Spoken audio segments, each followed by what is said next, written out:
ஒருத்தி லில்லி, அப்புறம் மாப்பு நல்ல புசு புசுன்னு இருப்பாளே அவ கிளவுட், ரொம்ப சீன் போடுவான்னு சொன்னாரு. அப்புறம் அந்த கண்ணு மறைஞ்சிருக்குமே அந்த ஆட்டுக்கு wool eyesனு பேர் வச்சிருக்காரு. கொஞ்சம் யோசிச்சு வச்சிருக்கலாம்னு சொன்னேன். அவனுக்கே பிரச்சனை இல்லை, உனக்கு என்னன்னு கேட்டார்.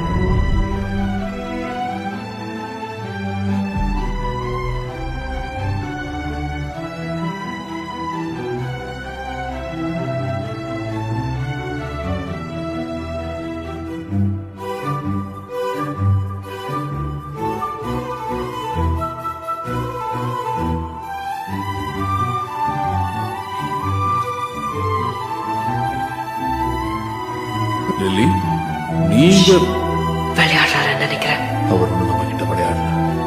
அப்படின்னா இவரு என்ன பண்றாரு? நம்மளை விட்டு போயிட்டார் ஜார்ஜ்.